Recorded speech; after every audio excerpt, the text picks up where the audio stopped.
चलिए अब रुक करते हैं अगली कड़ी की ओर। हमारे राज्य में बहुत किसान भाई धान की खेती रोपाई विधि से करते हैं, लेकिन धान की नर्सरी तैयारी से लेकर रोपाई और अन्य प्रबंधनों में मजदूरों की काफी समस्या रहती है। साथ ही कई बार बारिश की अनिश्चितता के कारण धान की रोपाई में देरी हो जाती है। इसलिए कृषि वैज्ञानिक धान की सीधी बुआई पर ज्यादा जोर दे रहे हैं। लेकिन इस फसल से भरपूर पैदावार लेने के लिए किसान कौन कौन से किस्मों का चुनाव करे और बुआई करते समय किन किन बातों पर खास ध्यान दे, इस बारे में विस्तार से जानकारी दे रहे हैं। मोस्टली इंडिया में धान की बिजाई कद्दू करके की जाती है, जिससे पानी का भी नुकसान होता है और उसमें अधिक टिलेज ऑपरेशन होते हैं, जिससे किसान की आय में भी कमी आती है। अभी वर्तमान को देखते हुए किसानों को धान की सीधी बिजाई पे आना पड़ेगा, क्योंकि मृदा का जल स्तर लगातार नीचे गिरता जा रहा। तो इसको धान की सीधी बिजाई करने से 15 से 20% पानी की बचत होती है। और जैसे अभी देखा जाए तो लेबर की भी काफ़ी शॉर्टेज है, तो कद्दू करके लगाने के लिए लेबर की काफ़ी ज़्यादा रिक्वायरमेंट होती है। लेबर की शॉर्टेज देखते हुए धान की सीधी बिजाई पे फार्मरों को आना पड़ेगा। अगर धान की सीधी बिजाई और कद्दू करके करते हैं तो उपज में लगभग ज़्यादा डिफरेंस, लगभग उपज समांतर ही प्राप्त होती है। जिसमें धान की सीधी बिजाई करने के दो तरीके हैं। एक तो अपन तापड़ में बिजाई कर सकते हैं और खेत में बत्तर कंडीशन में भी कर सकते हैं। किसान भाइयों, खेत को बिना तैयार किए धान की सीधी बुआई जीरो टिलेज मशीन से कर सकते हैं। लेकिन अगर आप सामान्य सीड ड्रिल से धान की बुआई कर रहे हैं तो खेत की एक बार गहरी जुताई करके 2 से 3 बार कल्टीवेटर से जुताई करें। इसके बाद पाटा लगाकर खेत को समतल करें और याद रखें, अंतिम जुताई के समय 10 से 12 टन गोबर की सड़ी खाद प्रति हेक्टेयर की दर से खेत में अच्छी तरह से मिला दें और साथ ही रासायनिक उर्वरकों में यूरिया 265 किलोग्राम, DAP 332 किलोग्राम और पोटास 102 किलोग्राम प्रयोग में लाएं, जिसमें यूरिया की 1/3 DAP और पोटास की पूरी मात्रा को पाटा लगाते समय डाल देना चाहिए और शेष बची हुई यूरिया की मात्रा को खड़ी फसल में 3 बार में देना चाहिए। किसान भाइयों, धान का अच्छा उत्पादन लेने में इसकी उन्नत किस्मों की अहम भूमिका होती है। इसीलिए कृषि वैज्ञानिकों ने क्षेत्र के अनुसार धान की कई उन्नत किस्मों को विकसित किया है। तो आपके क्षेत्र के लिए धान की कौन कौन सी किस्में उपयुक्त हैं, आइए जानते हैं।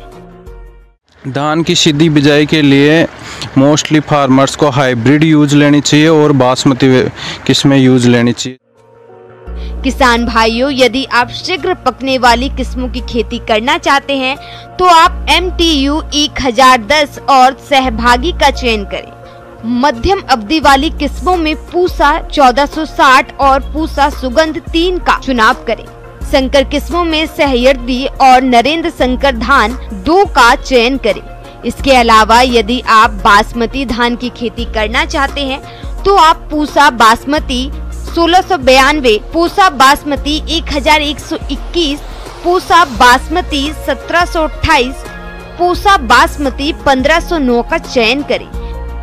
किसान भाइयों, अब बात करते हैं उचित बीजदार की। तो प्रति हेक्टेयर क्षेत्र में बुआई के लिए मोटे दाने वाली किस्मों का 35 से 40 किलोग्राम, मध्यम दाने वाली किस्मों का 25 से 30 किलोग्राम, महीन दाने वाली किस्मों का 20 से 25 किलोग्राम और संकर किस्मों का 15 से 17 किलोग्राम बीज प्रयोग में लाएं। किसान भाइयों, बीज को 10 से 12 घंटे तक पानी में भिगो दें।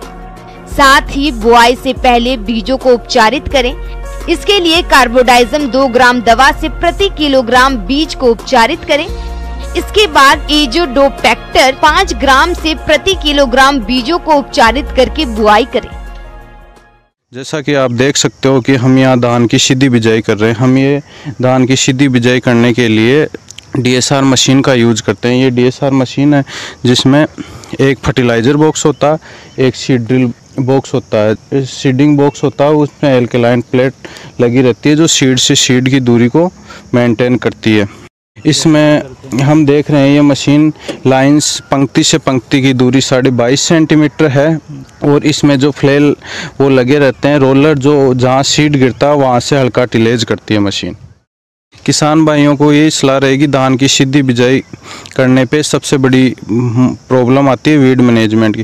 धान की सीधी बिजाई करके पहला स्प्रे पेंडी का करें और उसके 17 दिन बाद 20 पायरी बैग सोडियम का स्प्रे करें। अगर फिर भी वीड कंट्रोल नहीं होता तो आप फिर राइस स्टार का स्प्रे कर सकते हैं और वीड मैनेजमेंट कर सकते हैं। यहाँ टोटली 0 टिलेज में करते हैं, जिससे मृदा के ऊपर जो रेजिड्यू रहता है, जिससे मृदा का स्वास्थ्य में सुधार होती है, जिससे ऑर्गेनिक कार्बन बढ़ता है।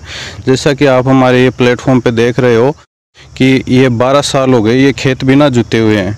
जहाँ हमने यहाँ से चालू किया था तब मिट्टी में ऑर्गेनिक कार्बनिक पदार्थ 0.4% था, जो आज 1.2 के नियरली है। इससे उर्वरकता शक्ति लगभग 5 टाइम 10 टाइम हमारी इस टाइम पे इसकी इम्प्रूव हो चुकी है मृदा की।